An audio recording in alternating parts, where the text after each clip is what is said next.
Dear students, now we are going to solve the sixth problem in bank accounts of Accounting for Service Organizations ASO. Before solving the problem, I would like to read it. Please listen. From the following information, prepare P&L account of Trinath Bank Limited for the year ending 31st March 2012. Interest on loans, అప్పుల మీద వడ్డీ 26 lakhs అంటే 26 లక్షలు. Interest on deposits బ్రాకెట్లో fixed అన్నాడు, fixed deposit మీద వడ్డీ అనమాట 27 lakhs. Discount on bills discount చేసిన బిల్లుల మీద డిస్కౌంట్ 15 లక్షలు. Commission exchange 80,000. Payments to employees సిబ్బందికి చెల్లింపులు 5,40,000.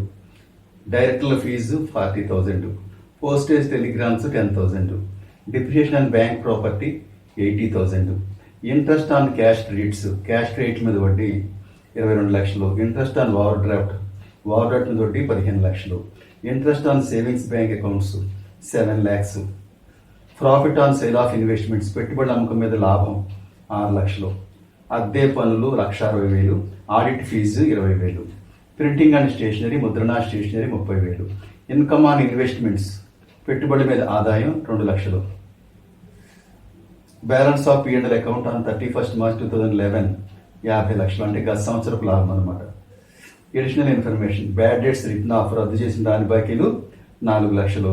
ప్రొవిజన్ ఫర్ ట్యాక్సేషన్ ఆదాయ పన్ను కొరకు ఏర్పాటు 50%. సేమ్ లాస్ట్ ప్రాబ్లంలో మనకి ఆ ఇన్కమ్ ట్యాక్స్ అడిషనల్ అంటే పర్సంటేజ్ రూపంలో ఇచ్చాడు అనమాట. ఫస్ట్ ఎప్పట్లాగే ఇంట్రెస్ట్ అండ్ డిస్కౌంట్ వడ్డీ డిస్కౌంట్ను లెక్కించుట. ఇందులో మనకి ఇంట్రెస్ట్ ఆన్ లోన్స్ రుణాలపై వడ్డీ అన్న అప్పులపై వడ్డీ అన్న ఒక్కటే 26 lakhs ఇచ్చాడు. ఇంట్రెస్ట్ ఆన్ ఓవర్ డ్రాఫ్ట్ ఓడీపై వడ్డీ 15 లక్షలు. ఇంట్రెస్ట్ ఆన్ క్యాష్ క్రెడిట్ నగదు క్రెడిట్ పై వడ్డీ 22 లక్షలు. డిస్కౌంట్ ఆన్ బిల్స్ డిస్కౌంట్ చేసిన బిల్లుల మీద డిస్కౌంట్ 15 లక్షలు ఇచ్చాడు. ఈ 4 అమౌంట్లు కలిపితే మనకి 78 lakhs వచ్చింది. దీంట్లో ఒక్కొక్కసారి మనకి rebate on bills discount bill discount పై రిబేట్ లేదా హుండీ డిస్కౌంట్ పై తగ్గింపు లేదా అసమాప్త డిస్కౌంట్ అంటాడు ఒక్కోసారి. అది ఉంటే కనుక డిడక్ట్ చేస్తాం. ఈ ప్రాబ్లంలో అది లేదు కాబట్టి ఇదే మనకి ఏమవుతుందంటే వడ్డీ డిస్కౌంట్ అవుతుంది అనమాట. ఈ 4 అమౌంట్లు బాగా గుర్తుపెట్టుకోవాలి. Interest on loans, interest on OD, interest on cash credits, discount on bills discount. ఈ 4 అమౌంట్లు కలిపితే మనకి 78 lakhs వచ్చింది. అదే మనకి ఏమవుతుందంటే వడ్డీ డిస్కౌంట్. షెడ్యూల్ నెంబర్ 13 ఏంటంటే వడ్డీ డిస్కౌంట్ సంపాదించిన వడ్డీ. ఇందులో మనం ఏంటంటే ఇంట్రెస్ట్ అండ్ డిస్కౌంట్ వడ్డీ డిస్కౌంట్ అని ఈ 78 లక్షలు చూసారా, ఈ 4 అమౌంట్లు కలుపుగా వచ్చిన 78,000 పట్టుకొచ్చి ఇక్కడ మనం డైరెక్ట్గా ఇక్కడ నమోదు చేసుకుంటాం అనమాట. అంతేగాని ఇక్కడ ఈ 4 అమౌంట్లు పట్టుకొచ్చి ఇక్కడ రాసేయకూడదు. డైరెక్ట్గా ఇంట్రెస్ట్ అండ్ డిస్కౌంట్ వడ్డీ డిస్కౌంట్ అని ఈ వర్కింగ్ నోట్లో ఉన్న అమౌంట్ని తీసుకొచ్చి ఇక్కడ వేసుకోవాలి. అలాగే interest on balance with RBI and other banks reserve bank ఇతర బ్యాంకుల వద్ద మనకి ఏమైనా నిల్వ ఉన్నట్టయితే ఆ నిల్వలపై వడ్డీ ఉన్నట్టయితే దాన్ని కూడా ఇక్కడ నమోదు చేసుకుంటాం. ఆ తర్వాత ఇన్కమ్ ఫ్రమ్ ఇన్వెస్ట్మెంట్స్ పెట్టుబడి నుండి ఆదాయం ఉన్నట్టయితే 2 lakhs ఇచ్చాడు. అది కూడా ఇక్కడ వేసుకుంటే మొత్తం టోటల్ 80 lakhs వచ్చింది అనమాట. 13 షెడ్యూల్ టోటల్ ఎంతంటే 80 లక్షలు. Next schedule number 14 other incomes. ఇందులో ఏమున్నాయంటే commission exchange brokerage first item అది వేసుకోవాలి ఇప్పుడు కూడా 80,000. ఆ తర్వాత profit on sale of investments అంటే పెట్టుబడి అమ్మకంపై లాభం ఉంది, పెట్టుబడిపై అమ్మకంపై నష్టం ఉంటే అది కూడా తీసేసుకుంటాం. అలాగే profit on sale of land and buildings భూమి భవనాల అమ్మకంపై లాభం ఉన్నట్టయితే అది కూడా వేసుకుంటాం. అది లేదు లెక్కలో. లాకర్ అద్దె కానీ వసూలైన డివిడెండ్ కానీ వసూలైన అద్దె కానీ బదిలీ ఫీజు కనుక ఉన్నట్టయితే అవి కూడా ఇక్కడే మనం వేసుకోవాలి. వీటిని టోటల్ చేస్తే 6,80,000 వచ్చింది. షెడ్యూల్ నెంబర్ 14 టోటల్ ఎంతంటే 6,80,000. ఇప్పుడు షెడ్యూల్ నెంబర్ 15 ఏంటంటే ఇంట్రెస్ట్ పెయిడ్ చెల్లించిన వడ్డీ. ఇందులోకి ఏమొస్తాయంటే ఇంట్రెస్ట్ పెయిడ్ ఆన్ డిపాజిట్ల మీద చెల్లించిన వడ్డీ. ఈ లెక్కలో మనకి ఫిక్స్డ్ డిపాజిట్ మీద వడ్డీ ఇచ్చాడు, సేవింగ్స్ డిపాజిట్ మీద వడ్డీ ఇచ్చాడు. 2 డిపాజిట్ మీద వడ్డీ ఎంత అంటే ఒకటి 22 లక్షలు, ఒకటి 7 లక్షలు, ఒకటి 27 లక్షలు.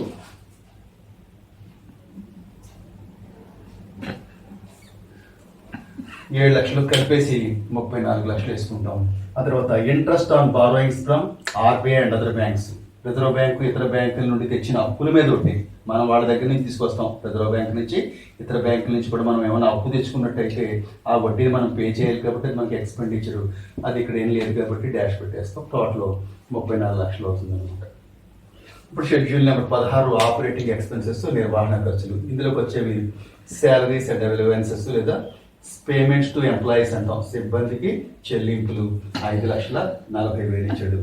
అద్దె పనులు 1,60,000. అలాగే డైరెక్టర్ల ఫీజు 40,000. అలాగే audit fee 20,000. Depreciation of bank property, bank ఆస్తుల మీద తరుగుదల 80,000 ఇచ్చాడు.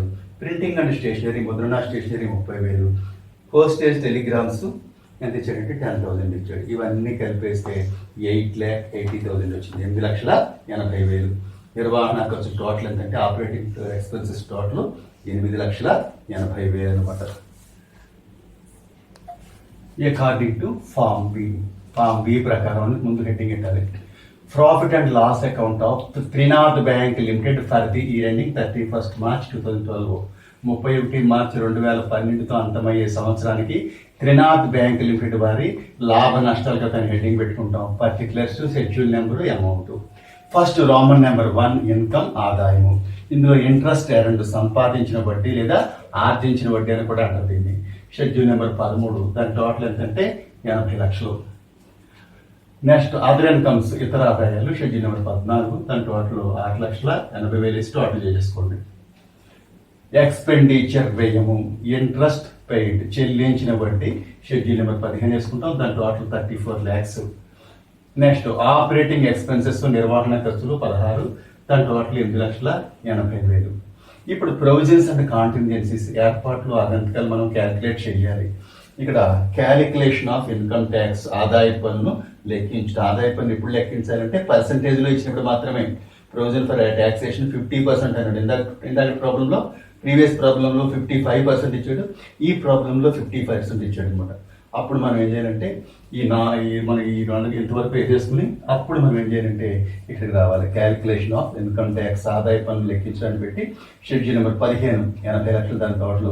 షెడ్యూల్ నెంబర్ 14 దాని టోటల్ 6,80,000. ఈ రెండు కలిపితే 86,80,000. లెస్ షెడ్యూల్ నెంబర్ 15 34 లక్షలు. Schedule number 16 8,80,000. బ్యాడ్ డెట్స్, దాన్ని బట్టి వాడు ఇచ్చేసాడు. ఈ మూడు కూడా ఎక్స్పెండిచర్ అంశాలు అనమాట, ఎక్స్పెండిచర్ ఐటమ్స్. కాబట్టి ఈ మూడింటిని కలిపేసి ఇక్కడ వేసుకోవాలి. ఇందులోంచి తీసేస్తే, ఆదాయంలోంచి వ్యయం తీసేస్తే మనకి 40 లక్షలు వచ్చింది.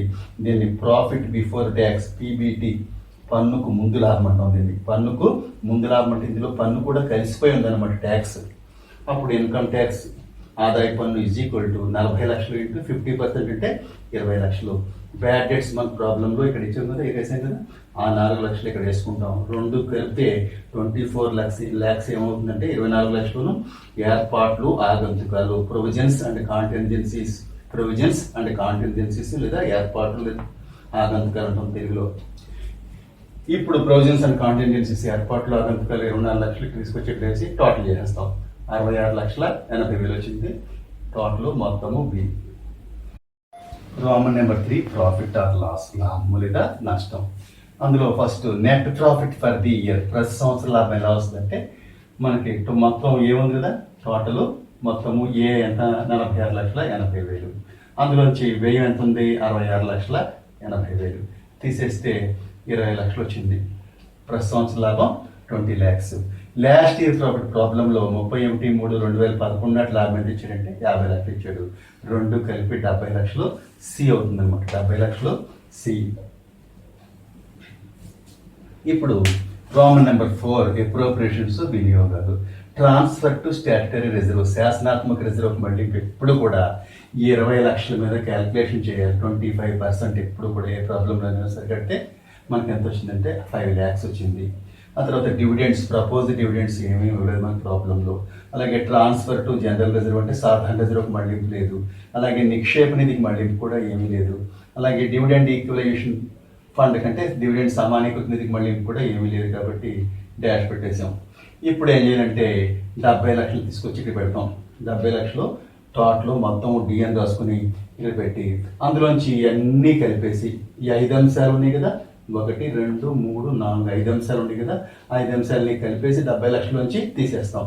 తీసేస్తే అంత ఇక్కడ ఒకటే ఉంది కాబట్టి 70 లక్షల నుంచి 5 లక్షలు పోతే మనకి 65 లక్షలు వచ్చింది అనమాట. 65 lakhs. ఇది ఏమవుతుందంటే మనకి net profit transfer to balance sheet, నికర లాభము ఆస్తుల పట్టికి మళ్లింపు అవుతుంది అనమాట. So problem is over. Thank you.